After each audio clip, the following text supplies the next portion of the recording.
ಹರಿಃ ಓಂ ತತ್ಸತ್. ಬ್ರಹ್ಮಾನಂದಂ ಪರಮಸುಖದಂ ಕೇವಲಂ ಜ್ಞಾನಮೂರ್ತಿಂ ದ್ವಂದ್ವಾತೀತಂ ಗಗನ ಸದೃಶಂ ತತ್ವಮಸ್ಯಾದಿಲಕ್ಷ್ಯಂ ಏಕಂ ನಿತ್ಯಂ ವಿಮಲಂ ಅಚಲಂ ಸರ್ವಧಿ ಸಾಕ್ಷಿಭೂತಂ ಭಾವಾತೀತಂ ತ್ರಿಗುಣರಹಿತಂ ಸದ್ಗುರುಂ ತಂ ನಮಾಮಿ. ಶ್ರೀ ವಿದ್ಯಾಂ ಜಗತಾಂ ಧಾತ್ರಿಂ ಸರ್ಗಸ್ಥಿತಿ ಲಯೇಶ್ವರೀಂ ನಮಾಮಿ ಲಲಿತಾಂ ನಿತ್ಯ ಮಹಾ ತ್ರಿಪುರ ಸುಂದರೀಂ. ನಮ್ಮೆಲ್ಲರ ಪ್ರೀತಿಯ ಮಂಡ್ಯ ಜಿಲ್ಲೆಯಲ್ಲಿ ಕೃಷಿ ವಿಜ್ಞಾನಗಳ ವಿಶ್ವವಿದ್ಯಾನಿಲಯ ಯೂನಿವರ್ಸಿಟಿ ಆಫ್ ಅಗ್ರಿಕಲ್ಚರ್ ಸೈನ್ಸಸ್ ಇದರ ವತಿಯಿಂದ ಮತ್ತು ಹಲವಾರು ಇಲಾಖೆಗಳ ಸಹಯೋಗದೊಂದಿಗೆ ಹಮ್ಮಿಕೊಂಡಿರ್ತಕ್ಕಂಥ 2025ನೇ ಈ ವರ್ಷದ ಕೃಷಿ ಮೇಳದ ಪವಿತ್ರ ಕಾರ್ಯಕ್ರಮದಲ್ಲಿ ನಮ್ಮೆಲ್ಲರ ಆರಾಧ್ಯ ದೈವ ಯೋಗಿ ಪದ್ಮಭೂಷಣ ಜಗದ್ಗುರು ಡಾಕ್ಟರ್ ಶ್ರೀ ಬಾಲಗಂಗಾಧರನಾಥ ಮಹಾಸ್ವಾಮೀಜಿಯವರ ದಿವ್ಯ ಚೇತನಕ್ಕೆ ಮನಸ ನಮಿಸಿ ವೇದಿಕೆಯಲ್ಲಿ ಉಪಸ್ಥಿತರಿದ್ದು ಇಂದಿನ ಈ ಕಾರ್ಯಕ್ರಮವನ್ನು ಉದ್ಘಾಟಿಸಿದ ನಾಡಿನಲ್ಲಿ 2 ಬಾರಿ ಮುಖ್ಯಮಂತ್ರಿಗಳಾಗಿ ರೈತ ಪರವಾಗಿರ್ತಕ್ಕಂಥ ಸರ್ಕಾರವನ್ನು ಕೊಟ್ಟು ಬಹು ಜನಮನ್ನಣೆನ ಗಳಿಸಿರ್ತಕ್ಕಂಥ ಮಾತೃಹೃದಯದ ಪ್ರೀತಿಯ HD ಕುಮಾರಸ್ವಾಮಿಯವರು ಉಪಸ್ಥಿತರಿದ್ದಾರೆ. ಅವರು ಕೇವಲ 2 ಬಾರಿ ಮುಖ್ಯಮಂತ್ರಿಗಳಷ್ಟೇ ಅಲ್ಲ, ಪ್ರಸ್ತುತ ಉಕ್ಕು ಮತ್ತು ಬೃಹತ್ ಕೈಗಾರಿಕೆಗಳ ಮಂತ್ರಿಯೂ ಆಗಿದ್ದಾರೆ ಕೇಂದ್ರದಲ್ಲಿ. ಅವರ ಉಪಸ್ಥಿತಿಯನ್ನು ಮತ್ತೊಮ್ಮೆ ಗೌರವಿಸಿ ಮಂಜು ಅವರಿದ್ದಾರೆ, ನಮ್ಮ CS ಪುಟ್ಟರಾಜು ಅವರು ವೇದಿಕೆಯಲ್ಲಿ ಯತಿಗಳು ಕೂಡ ಇದ್ದಾರೆ. ವೇದಿಕೆಯಲ್ಲಿರ್ತಕ್ಕಂಥ ಹರಿಣಿ ಕುಮಾರ್ ಅವರೇ, ಹಲವಾರು ಅಧಿಕಾರಿ ವೃಂದದವರು, ಭಕ್ತರು ವೇದಿಕೆಯಲ್ಲಿ ಕೊಡ್ತಿದ್ದೀರಿ. ಕಾರ್ಯಕ್ರಮದ ವೇದಿಕೆಯ ಕೆಳಗಡೆ ನಮ್ಮ ಶ್ರೀರಂಗಪಟ್ಟಣದ MLA ಅವರು ರವೀಂದ್ರ ಶ್ರೀಕಂಠೇಗೌಡರು, ನಮ್ಮ ಸುರೇಶ್ ಗೌಡರು ಮತ್ತು ಹಲವಾರು ಮಂದಿ ಕೆಳಗಡೆ ಕೊಡ್ತಿದ್ದೀರಿ. ಸಾಕಷ್ಟು ಜನ ಭಕ್ತರುಗಳು ಮತ್ತು ರೈತ ಬಂಧುಗಳಿದ್ದೀರಿ, ಮಾಧ್ಯಮ ವೃಂದದವರೇ. ಇದೊಂದು ದೊಡ್ಡ ಜಾತ್ರೆ, ಇದು ರೈತ ಜಾತ್ರೆ. ಇದು ವೇದಿಕೆಯ ಒಳಗಡೆ ಕೊಡ್ತಿರ್ತಕ್ಕಂಥವರು ಒಂದು 5% ಆದರೆ ಹೊರಗಡೆ ವಿವಿಧ ಪ್ರಾತ್ಯಕ್ಷಿಕೆಗಳನ್ನು ಮತ್ತು ಮಳಿಗೆಗಳನ್ನು ನೋಡ್ತಾ ಇರ್ತಕ್ಕಂಥವ್ರು 95% ಭಕ್ತರುಗಳು ರೈತರುಗಳು ಹೊರಗಡೆ ಓಡಾಡ್ತಾ ಇದ್ರಿ. ಇಂತಹ ಹೊತ್ತಿನಲ್ಲಿ ಈ ಕಾರ್ಯಕ್ರಮಕ್ಕೆ ಬರಬೇಕು ಅಂತ ಕುಮಾರಣ್ಣವರು ಬೆಳಗ್ಗೆ 7:15 ಹೊರಟು ನನಗಿನ ಮುಂಚೆನೇ ಬಂದ್ಬಿಟ್ಟಿದ್ದಾರೆ. ಅವರು ಇಂತಹ ಒಂದು ಕಾರ್ಯಕ್ರಮ ಆಗಾಗ ಇಲ್ಲಿ ನಡೀತಾ ಇರ್ತಕ್ಕಂಥದ್ದನ್ನು ನಾವು ಕಂಡಿದ್ದೇವೆ ಹಿಂದೆ ಕೂಡ. ಆದರೆ ಇಂದು ವಿಶೇಷವಾಗಿ ವಿಶ್ವವಿದ್ಯಾನಿಲಯ ಅಸ್ತಿತ್ವಕ್ಕೆ ಬಂದ ಗಳಿಗೆಗೆ ಅದರ ನೆನಪಿಗಾಗಿ ಹಮ್ಮಿಕೊಂಡಂಥ ಒಂದು ಕಾರ್ಯಕ್ರಮ. ಕುಮಾರಣ್ಣವರು ಮಾತನಾಡ್ತಾ ಹೇಳಿದರು, ನಮ್ಮ ದೇಶದಲ್ಲಿರ್ತಕ್ಕಂಥ ಜನಸಂಖ್ಯೆಯಲ್ಲಿ 65%ಗಿನ್ನ ಹೆಚ್ಚಿನ ಜನಗಳು ಇವತ್ತಿಗೂ ಕೂಡ ಹಳ್ಳಿಗಳಲ್ಲೇ ವಾಸ ಮಾಡ್ತಾ ಇದ್ದಾರೆ. ಅದಕ್ಕೆ ನಮ್ಮ ಮಹಾತ್ಮ ಗಾಂಧೀಜಿಯವರು ಹೇಳಿದರು, ಇಂಡಿಯಾ ಲಿವ್ಸ್ ಇನ್ ಕಾಟೇಜಸ್, ಅಂದರೆ ರೂರಲ್ ಏರಿಯಾ, ಹಳ್ಳಿಗಳಲ್ಲಿ ವಾಸ ಮಾಡ್ತಾ ಇರ್ತಕ್ಕಂಥದ್ದು.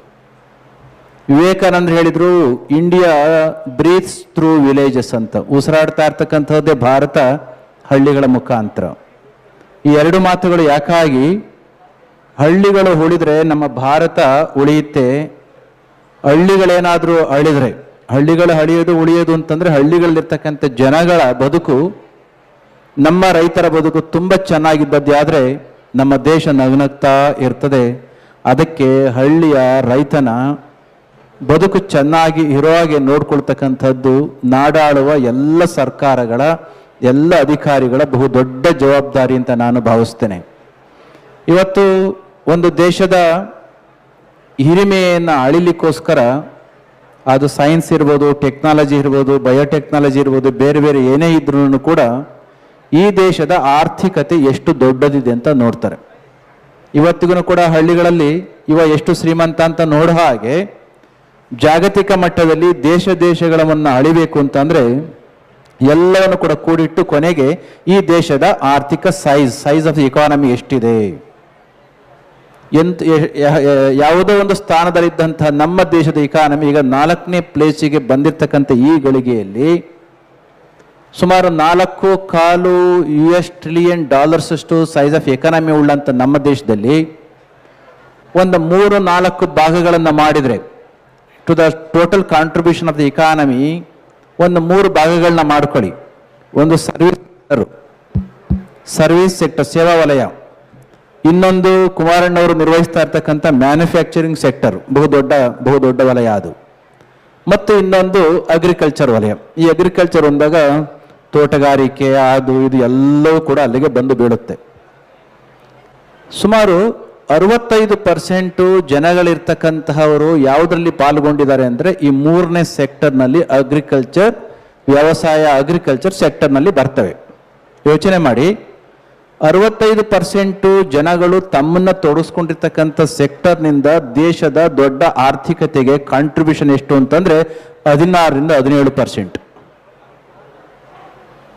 ಇನ್ನು ಉಳಿದಂತಹದ್ದು ಸೇವಾ ವಲಯದ್ದು ಬಂದು 55% ಆದದ್ದು. ಆದರೆ ಮ್ಯಾನುಫ್ಯಾಕ್ಚರಿಂಗ್ ಇಂಡಸ್ಟ್ರಿಯಿಂದ ಒಂದು 25-26% ಇದೆ. ಈ ಮಾತನ್ನ ನಮ್ಮ ರೈತರ ಮಧ್ಯದಲ್ಲಿ ಯಾಕೆ ಹೇಳ್ತಾ ಇದ್ದೇವೆ ಅಂತಂದರೆ, ರೈತರ ಕಸುಬನ್ನು, ರೈತರ ಬದುಕನ್ನು ಆಧರಿಸಬೇಕು, ಆರಾಧಿಸಬೇಕು, ಅನುಸರಿಸಬೇಕು ಅಂತಂದರೆ ಯಾವತ್ತು ಈ 3 ಸೆಕ್ಟರ್ಗಳಲ್ಲಿ ಹೆಚ್ಚು ಜನಗಳು ತೊಡಗಿಸ್ಕೊಂಡಿರ್ತಕ್ಕಂಥ ಕೃಷಿ ವಲಯದಿಂದ ದೇಶದ ಆರ್ಥಿಕತೆಗೆ ಹೆಚ್ಚಿನ ಕಾಂಟ್ರಿಬ್ಯೂಷನ್ ಕೊಡುವಷ್ಟು ಆರ್ಥಿಕತೆ ವೃದ್ಧಿ ಆಗುತ್ತೋ ಅವತ್ತು ನಮ್ಮ ರೈತ ಪೇಟೆಯಲ್ಲಿದ್ದರೂ ಅಷ್ಟೇನೆ, ಹಳ್ಳಿಯಲ್ಲಿದ್ದರೂ ಅಷ್ಟೇನೆ ತುಂಬ ಚಂದ ಹಾಕ್ತಾನೆ. ಓದ್ದವರೆಲ್ಲರೂ ಕೂಡ ಓದಿದ ಮೇಲೆ ಬಂದು ವ್ಯವಸಾಯವನ್ನು ಅನುಸರಿಸಲಿಕ್ಕೆ ಸಾಧ್ಯ ಆಗುತ್ತೆ. ಹಾಗಿದ್ರೆ ಅದಕ್ಕೆ ಮಾಡಬೇಕಾಗಿರ್ತಕ್ಕಂಥ ಕೆಲಸ ಏನು? ಈಗ ತಾನೇ ಒಂದು ಪುಸ್ತಕದಲ್ಲಿ ತುಂಬ ಚೆನ್ನಾಗಿ ಬರೆದಿದ್ರಿ. ನಮಗೆ ಬೇಕೋ ಬೇಡವೋ ಗೊತ್ತಿಲ್ಲ, ಲಿಬರಲೈಸೇಷನ್ನು, ಪ್ರೈವೇಟೈಸೇಷನ್ನು ಮತ್ತು ಗ್ಲೋಬಲೈಸೇಷನ್ ಒಪ್ಕೊಂಡಿರ್ತಕ್ಕಂಥ ಈ ಗಳಿಗೆಯಲ್ಲಿ ಬದಲಾಗ್ತಾ ಇರ್ತಕ್ಕಂಥ ಕಾಲಘಟ್ಟಕ್ಕೆ ವಿಜ್ಞಾನ ಮತ್ತು ತಂತ್ರಜ್ಞಾನವನ್ನು ಬಿಟ್ಟು ನಾವು ಬದುಕಲಿಕ್ಕೆ ಮತ್ತು ಮುಂದೆ ಹೋಗಲಿಕ್ಕೆ ಸಾಧ್ಯ ಇಲ್ಲ. ಅದು ಕೆಟ್ಟದ್ದು ಏನಲ್ಲ. ಈ ದೃಷ್ಟಿಯಿಂದ ಆರ್ಟಿಫಿಷಿಯಲ್ ಇಂಟೆಲಿಜೆನ್ಸು ಮತ್ತು ರೊಬೋಟಿಕ್ಸು, ಬಿಗ್ ಡಾಟಾ ಇವೆಲ್ಲ ಏನೆಲ್ಲ ನಮ್ಮ ಮಕ್ಕಳು ಕಲಿತಾ ಇದ್ದಾರಲ್ಲ, ಇವು ಕೇವಲ IT ಇಂಡಸ್ಟ್ರಿಗಳಲ್ಲಿ ಇರಲಿಕ್ಕೋಸ್ಕರ ಅಷ್ಟೇ ಅಲ್ಲ. ಇವತ್ತು ನಮ್ಮ ವಿಶ್ವವಿದ್ಯಾಲಯಗಳಲ್ಲಿ ಆಗ್ತಾ ಇರ್ತಕ್ಕಂಥ ರಿಸರ್ಚ್ ಇನೋವೇಷನ್ಸ್ ನಾವೆಲ್ಲವನ್ನು ನೋಡಿದರೆ, ಕುಮಾರಣ್ಣವರು ಹೇಳಿದರು, ರಿಸರ್ಚ್ ಆಗ್ತಾ ಇದ್ದಾವೆ ವಿಶ್ವವಿದ್ಯಾಲಯಗಳಲ್ಲಿ, ಅವು ಲ್ಯಾಬ್ಗಳಲ್ಲಿ ಆಗ್ತಾ ಇದೆ. ಲ್ಯಾಬ್ಗಳಿಂದ ಲ್ಯಾಂಡ್ಗಳಿಗೆ ಅವು ಕನ್ವರ್ಟ್ ಆಗಿ ಆಗದಲ್ಲೇ ಹೋದದ್ದೇ ಆದರೆ, ಸಂಶೋಧನೆಗಳು ಕೇವಲ ವಿಶ್ವವಿದ್ಯಾಲಯಗಳಲ್ಲಿ ಕುಳಿತದ್ದೇ ಆದರೆ ರೈತರು ಹಳೆ ಕಾಲದಲ್ಲಿ ಹಾಗೇ ಇರ್ತಾರೆ, ವಿಶ್ವವಿದ್ಯಾಲಯಗಳು ಹಾಗೆ ಕುಳಿತಿರ್ತವೆ. There should not be any gap between laboratory, ವಿಜ್ಞಾನ ಮತ್ತು ನಮ್ಮ ಲ್ಯಾಂಡು ಮತ್ತು ಲ್ಯಾಬಾರ್ಟ್ರಿಗೆ ವ್ಯತ್ಯಾಸ ಇರಬಾರ್ದು, ಲಿಂಕ್ ಇರಬೇಕು ಅಂತ. ಆ ಒಂದು ಕೆಲಸವನ್ನು ಮಾಡಲಿಕ್ಕೆ ಇಂತಹ ಕೃಷಿ ಮೇಳಗಳ ಮುಖಾಂತರ ನಮ್ಮ ರೈತರುಗಳನ್ನ ಕರೆಸಿ ಮಾಡಿರ್ತಕ್ಕಂಥ ಪ್ರಾತ್ಯಕ್ಷಿಗಳನ್ನು ತೋರಿಸೋದ್ರ ಜೊತೆಯಲ್ಲಿ ನಮ್ಮ ರೈತರು ತಮ್ಮ ಪ್ರಾಡಕ್ಟ್ಸ್ಗಳ ಬೆಲೆಯನ್ನು, ವ್ಯಾಲ್ಯೂ ಅಡಿಷನ್ನ ಯಾವ ರೀತಿ ಮಾಡ್ಕೊಳ್ಬೇಕು ಅಂತಕ್ಕಂಥ ಜ್ಞಾನವನ್ನು ಕೂಡ ಕೊಡ್ತಕ್ಕಂಥ ಕೆಲಸ ಆಯಿತು ಅಂತಂದರೆ ಆಗ ಓದಿರ್ತಕ್ಕಂಥವರು ಕೂಡ ಬಂದು ಹಳ್ಳಿಗಳಲ್ಲಿ ಇದ್ದು ಕೆಲಸವನ್ನು ಮಾಡಲಿಕ್ಕೆ ಸಾಧ್ಯ ಆಗುತ್ತೆ. ನಿಮಗೆ ಒಂದು ಎಕ್ಸಾಂಪಲ್ ಹೇಳ್ತೇನೆ. ನಿಮ್ಮದೇ ಒಬ್ಬ ಶಿಷ್ಯ IPS ಆಫೀಸರ್ ಇದ್ದಾನೆ, ಎಲ್ಲಿ ಬೆಂಗಳೂರಿನಲ್ಲಿ. ತುಂಬ ಬಡವಿಯಾಗಿರ್ತಕ್ಕಂಥ ತಾಯಿ ಅವನು IPS ಆಫೀಸರ್ ಮಾಡಿದ್ಲು. ಆತನಿಗೆ ಒಂದು 1,75,80,000 ರೂಪಾಯಿ ಅಥವಾ 2 ಲಕ್ಷ ರೂಪಾಯಿ ಸಂಬಳ ಬರ್ತಾ ಇದೆ. ಆ ತಾಯಿ ತನ್ನ ಮನೆಯಲ್ಲಿ ಬಂದಂತಹ 20 ಎಕರೆ ಜಮೀನು ಇಟ್ಕೊಂಡು ವರ್ಷಕ್ಕೆ ಸ್ವತಃ ನಿಂತ್ಕೊಂಡು ಮಕ್ಕಳನ್ನ ಕುರಿದಲೇನೆ ಒಂದು 5-6 ಜನ ಆಳುಗಳನ್ನ ಇಟ್ಕೊಂಡು ವರ್ಷಕ್ಕೆ 1.5 ಕೋಟಿ ವ್ಯವಸಾಯದ ಮುಖಾಂತರ ಲಾಭವನ್ನು ಮಾಡ್ತಾಳೆ. ಈತ IPS ಆಫೀಸರ್ ಆಗಿ ಬೆಂಗಳೂರಿನಲ್ಲಿ ಒಳ್ಳೆ ಸೇವೆಯನ್ನು ಮಾಡ್ತಾ ಇದ್ದಾನೆ. ಈತನ ಪೂರ್ಣ ಗುಡ್ಡ ಹಾಕಿದ್ರು ಕೂಡ 2 ಲಕ್ಷ ಅಂದರೆ 24 ಲಕ್ಷ ರೂಪಾಯಿ ಬಂತು. ಎಲ್ಲ ಖರ್ಚುಗಳನ್ನ ಕಳೆದ್ರೆ ಕೊನೆಗೆ ಉಳಿಯೋದು ಏನೂ ಉಳಿಯೋದಿಲ್ಲ. ಆಗಾಗ ಅವ ಏನಾದರೂ ಮನೆಗೆ ಬೇಜಾರು ಮಾಡಿಕೊಂಡು ಕೆಲಸದ ಒತ್ತಡದಿಂದ ಏನಾದರೂ ಹಳ್ಳಿಗೆ ಹೋದಾಗ ಅವ್ರ ಅಮ್ಮ ಕೇಳ್ತಾಳೆ, ಯಾಕೆಂದ್ರೆ ಮಠದ ಭಕ್ತರೇ ಆಗಿರೋದು ನನಗೆ ಗೊತ್ತಿದೆ, ಅವ್ರ ಹೆಸರು ಹೇಳೋದಿಲ್ಲ, ಆಫೀಸರ್ ಆಗಿರೋದ್ರಿಂದ. ಅವ್ರ ಅಮ್ಮ ಕೇಳ್ತಾಳೆ, ಯಾಕೋ ಮಕ್ಕಳಿಗೆ ಫೀಸ್ ಕಟ್ಟಲಿಕ್ಕೆ ಏನೋ ದುಡ್ಡಿಗೆ ಸಮಸ್ಯೆ ಆಗಿದೆಯಾ, ನೋಡಿ ಒಳಗಡೆ ಇರಬೇಕು, ತೆಗೆದುಕೊಂಡು ಹೋಗಿ ಫೀಸ್ ಕಟ್ಟು ಅಂತ ಹೇಳೋ ಮಟ್ಟಕ್ಕೆ ಹಳ್ಳಿಯ ತಾಯಿ ಮಗನಿಗೆ ಹೇಳ್ತಾಳೆ ಅಂತಂದರೆ, ನಮ್ಮ ವ್ಯವಸಾಯವನ್ನು ಮಾಡೋ ರೀತಿಯಲ್ಲಿ ಸರಿಯಾದ ರೀತಿಯಲ್ಲಿ ಮಾಡಿದ್ಯಾದರೆ, ಆಧುನಿಕವಾಗಿರ್ತಕ್ಕಂಥ ಕೃಷಿಯನ್ನು ಅನುಸರಿಸಿದ್ಯಾದರೆ, ನಮ್ಮ ಕೃಷಿ ಉತ್ಪನ್ನಗಳನ್ನು ಸೆಕೆಂಡರಿ ಅಗ್ರಿಕಲ್ಚರ್ ಅಂತ ಏನು ಕರಿತೀವಲ್ಲ, ಗೊತ್ತಲ್ಲ ಸೆಕೆಂಡರಿ ಅಗ್ರಿಕಲ್ಚರ್ ಅಂತಂದರೆ? ಒಂದು ಉತ್ಪನ್ನವನ್ನು ಮಾಡಲಿಕ್ಕೆ 5-6 ತಿಂಗಳು 7-8 ತಿಂಗಳು ನಾವು ಕಷ್ಟ ಬೀಳ್ತೇವೆ. ಆ ನಂತರದಲ್ಲಿ ಇನ್ನೊಂದು 15 ದಿನ ನಾವು ಕಷ್ಟ ಬಿದ್ದದ್ದೇ ಆದರೆ ಏನು ನಮಗೆ ಹಣ ಬರ್ತದಲ್ಲ, 9 ತಿಂಗಳಿಗೆ 1 kgಗೆ ಒಂದು 150 ರೂಪಾಯಿ ಬಂತು ಅಂದರೆ, ಇನ್ನೊಂದು 15 ದಿನ ನಾವು ಟೆಕ್ನಾಲಜಿಯನ್ನು ಉಪಯೋಗಿಸಿಕೊಂಡು ಆ ಪ್ರಾಡಕ್ಟ್ಸ್ನ ನಾವೇನೇ ಅದಕ್ಕೆ ವ್ಯಾಲ್ಯೂ ಅಡಿಷನ್ ಮಾಡ್ತಕ್ಕಂಥ ಕೆಲಸವನ್ನು ಮಾಡಿದ್ದೆ ಆದರೆ ಅದರ 3-4 ಪಟ್ಟು ಹಣ ನಮಗೆ ಬರ್ತದೆ. ಆದರೆ ದುರಾದೃಷ್ಟ ನಮಗೆ ಕಷ್ಟ ಬಿದ್ದು ದುಡಿಯೋದು ಗೊತ್ತು ಅಷ್ಟೇ ಹೊರತು, ಹಾರ್ಡ್ ವರ್ಕ್ ಅಷ್ಟೇ ಗೊತ್ತೇ ಹೊರತು ಸಾಫ್ಟ್ ಸ್ಕಿಲ್ಸ್ ನಮಗೆ ಗೊತ್ತಿಲ್ಲ. ಅದನ್ನು ನೀವು ಹೇಳಿದ್ರಿ. ಸಾಫ್ಟ್ ಸ್ಕಿಲ್ಸ್ ಅಂತ ಅವ್ರು ಏನು ಹೇಳಿದ್ರಲ್ಲ ಕುಮಾರಣ್ಣವರು, ಈ ಸಾಫ್ಟ್ ಸ್ಕಿಲ್ಸ್ಗಳನ್ನು ನಮ್ಮ ಮಕ್ಕಳಿಗೆ ಹಾರ್ಡ್ ಸ್ಕಿಲ್ಗಳ ಜೊತೆಯಲ್ಲಿ ನಾವು ಕಲಿಸಿಕೊಟ್ಟದ್ದೇ ಆದರೆ ಆಗ ನಮ್ಮ ರೈತರ ಬದುಕು ಖಂಡಿತ ಇಂಪ್ರೂವ್ ಆಗುತ್ತೆ. ಜೊತೆಯಲ್ಲಿ ನಮ್ಮ ಮಂಡ್ಯದಲ್ಲಿ ಒಂದು ಮಾತು ಚಿಕ್ಕ ವಯಸ್ಸಿನಿಂದ ಹೇಗೋ ಬಂದ್ಬಿಟ್ಟಿದೆ, ಮಂಡಿ ಉದ್ದ ಕಬ್ಬು ಬರೋ ಹೊತ್ತಿಗೆ, ಬೆಳೆ ಬರೋ ಹೊತ್ತಿಗೆ ಎದೆ ಯುದ್ಧ ಸಾಲ ಮಾಡ್ಕೊಂಡಿರ್ತಾರೆ ಅಂತ. ಅದು ಯಾಕಾಗಿ ಮಾಡಿದ್ರೋ ಗೊತ್ತಿಲ್ಲ. ಇನ್ಮೇಲಾದರೂ ನಾವು ಮಂಡಿ ಉದ್ದ ಸಾಲ ಬೇಕಾದ್ರೆ ಒಂದಿಷ್ಟು ಇತ್ಕೊಳ್ಳಿ, ಆದರೆ ಎದೆ ಉದ್ದ ಆದಾಯ ಬರೋ ಮಟ್ಟಕ್ಕೆ ಮಾಡಿಕೊಂಡು ಕಣ್ಕಾಲು ಉದ್ದಕ್ಕೋ ಮಂಡಿ ಉದ್ದಕ್ಕೋ ಒಂದಿಷ್ಟು ಸಾಲ ಮಾಡ್ಕೊಂಡು ಅದನ್ನು ತೀರಿಸುವಷ್ಟು ಇತಿಮಿತಿಯೊಳಗಡೆ ನಾವು ಅದನ್ನು ಮಾಡ್ಕೊಂಡದ್ದೇ ಆದರೆ ನಮ್ಮ ಬದುಕು ಚೆನ್ನಾಗಿ ಇರಲಿಕ್ಕೆ ಸಾಧ್ಯ ಆಗುತ್ತೆ.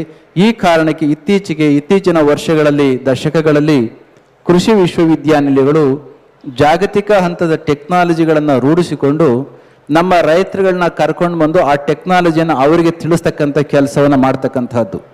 ಹಿಂದೆ ಎಲ್ಲವನ್ನು ಕೂಡ ರೈತರೇ ಮಾಡಬೇಕಾಗಿತ್ತು. 100 ಜನ ಸೇರಿ ಮಾಡ್ತಕ್ಕಂಥ ರೈತರ ಕೆಲಸವನ್ನು ಈಗ ಮೆಕನೈಸ್ ಮಾಡಿಕೊಂಡು ಕೇವಲ ಒಂದು 3-4 ಜನಗಳು ಸೇರಿ ಆ ರೈತರ ಕೆಲಸವನ್ನು ಮಾಡಲಿಕ್ಕೆ ಅವಕಾಶ ಇದೆ. ಇಂಥೆಲ್ಲವನ್ನು ಕೂಡ ಟೆಕ್ನಾಲಜಿಯ ಟ್ರಾನ್ಸ್ಫರ್ ಮಾಡ್ತಕ್ಕಂಥ ಮತ್ತು ವ್ಯಾಲ್ಯೂ ಅಡಿಷನ್ ಮಾಡ್ತಕ್ಕಂಥ ಸೆಕೆಂಡರಿ ಅಗ್ರಿಕಲ್ಚರನ್ನು ನಮ್ಮ ಜನಪ್ರಿಯಗೊಳಿಸ್ಲಿಕ್ಕೋಸ್ಕರ ಈ ರೀತಿಯಾಗಿರ್ತಕ್ಕಂಥ ಹಲವಾರು ಕಾರ್ಯಕ್ರಮಗಳು ಹಲವಾರು ಕಡೆ ನಡೀತಾ ಇದ್ದಾವೆ. ಆ ಕಾರ್ಯಕ್ರಮಕ್ಕೆ ನಾವೆಲ್ಲರೂ ಕೂಡ ಮನಸ್ಸನ್ನು ಕೊಟ್ಟು ಆ ಕೆಲಸವನ್ನು ಮಾಡೋಣ. ನಮಗೆ ಭತ್ತದ ಇಳುವರಿಯ ವಿವಿಧ ಪ್ರಾತ್ಯಕ್ಷಿಗಳನ್ನ ತೋರಿಸ್ತಾ ಇದ್ರು, ಡೆಮಾನ್ಸ್ಟ್ರೇಟ್ ಮಾಡ್ತಾ ಇದ್ರು. ಅವರೊಂದು ಮಾತನ್ನ ಹೇಳಿದರು, ನಮ್ಮ ದೇಶದಲ್ಲಿ ಆಹಾರದ ಸಮಸ್ಯೆ ಇದ್ದ ಕಾಲದಲ್ಲಿ ಆಹಾರದ ಉತ್ಪತ್ತಿಗೋಸ್ಕರ ಸಾಕಷ್ಟು ಬೇರೆ ಬೇರೆ ಇಳುವರಿಗಳನ್ನೆಲ್ಲ ತಳಿಗಳನ್ನ ಪಡ್ಕೊಂಡು ಬಂದು ಇಳುವರಿಯನ್ನು ಹೆಚ್ಚು ಮಾಡ್ಕೊಂಡ್ವಿ. ಆದರೆ ಈಗ ಉತ್ಪತ್ತಿ ಸಾಕಷ್ಟು ಆಗಿದೆ, ಆದರೆ ಉತ್ಪತ್ತಿ ಮಾಡ್ತಕ್ಕಂಥ ಆಹಾರ ಸಾಮಗ್ರಿಗಳು ನಮಗೆ ಆರೋಗ್ಯವನ್ನು ತಂದು ಕೊಡ್ತಕ್ಕಂಥ ಸ್ಥಿತಿಯಲ್ಲಿ ಇದೆಯಾ ಅಂತಂದರೆ ಇಲ್ಲ. ಹಾಗಿದ್ರೆ ಆ ಆರೋಗ್ಯದ ಕಡೆಗೂ ಕೂಡ ನೋಡಬೇಕು, ಉತ್ಪತ್ತಿಯ ಕಡೆ ಅನ್ನೋ ಕಾರಣಕ್ಕೆ ಹಿಂದೆ ಇದ್ದಂಥ ನಮ್ಮ ಹಳ್ಳಿಗಳಲ್ಲಿದ್ದಂಥ ಪರಂಪರಾಗತವಾಗಿರ್ತಕ್ಕಂಥ ತಳಿಗಳನ್ನು ಡೆವಲಪ್ ಮಾಡ್ತಕ್ಕಂಥದ್ದನ್ನು ಈಗ ಅದನ್ನು ಕೂಡ ಕಳೆದೋಗಿತ್ತು, ಮರ್ತೋಗಿತ್ತು, ಎಕ್ಸ್ಟಿಂಗ್ವಿಷ್ ಆಗೋಗಿತ್ತು, ಮರೆಯಾಗೋಗಿತ್ತು. ಅದನ್ನು ಕೂಡ ನಮ್ಮ ವಿಶ್ವವಿದ್ಯಾನಿಲಯದ ಮುಖಾಂತರ ಮಾಡ್ತಾ ಇರ್ತಕ್ಕಂಥದ್ದು ಸಂತೋಷ. ಎಲ್ಲ ಕಾರ್ಯದಲ್ಲಿ ನಾವೆಲ್ಲರೂ ಕೂಡ ಪಾಲ್ಗೊಳ್ಳೋಣ ಎಂಬ ಮಾತನ್ನ ಸಂದರ್ಭದಲ್ಲಿ ಹೇಳಿ, ತಾವು ಮುಖ್ಯಮಂತ್ರಿಗಳಾಗಿದ್ದ ಸಂದರ್ಭದಲ್ಲಿ 2 ಬಾರಿಯೂ ಕೂಡ ರೈತರ ಸಾಲವನ್ನು ತೀರಿಸಿ ರೈತರ ಫಾರ್ಮರ್ಸ್ ಫ್ರೆಂಡ್ಲಿ ಚೀಫ್ ಮಿನಿಸ್ಟರ್ ಅಂತ ಅನಿಸ್ಕೊಂಡವ್ರು ತಾವು. ಆ ಒಂದು ದೃಷ್ಟಿಯಿಂದ ನಿಮ್ಮ ಹೃದಯವಂತಿಕೆ ರೈತ ಸಮುದಾಯಕ್ಕೆ ಯಾವತ್ತೂ ಕೂಡ ಇರತಕ್ಕಂಥದ್ದು, ಅದ್ರಾಗ ಸಂಶಯ ಇಲ್ಲ.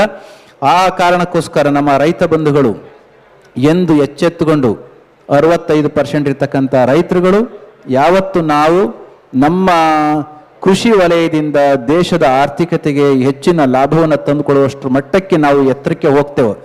ದೇಶಕ್ಕೆ ಲಾಭ ತಂದು ಕೊಡೋದಂದ್ರೆ ನಾವೇನು ಅವ್ರಿಗೆ ದುಡ್ಡು ಕೊಡತಕ್ಕಂಥದ್ದಲ್ಲ, ನಮ್ಮ ಮನೆಗಳನ್ನು ಮನಸ್ಸುಗಳನ್ನು ಚೆನ್ನಾಗಿ ಇಟ್ಕೊಳ್ತಕ್ಕಂಥ ಸ್ಥಿತಿ ಬಂತು ಅಂತಂದರೆ ರೈತರ ಬದುಕು ಕೂಡ ಚೆನ್ನಾಗಿ ಆಗಬೇಕು. ಯಾರೋ ಬಂದು ಕೇಳ್ತಾ ಇದ್ರು, ನೀವು ಹೇಳಿಬಿಡ್ತೀರಿ ರೈತರಾಗಿ ಅಂತ, ರೈತರಿಗೆ ಎಣ್ಣೆ ಕೊಡೋದಿಲ್ಲ ಸ್ವಾಮಿಗಳೇ, ನೀವೇನು ಮಾಡೋದು ಅಂತ.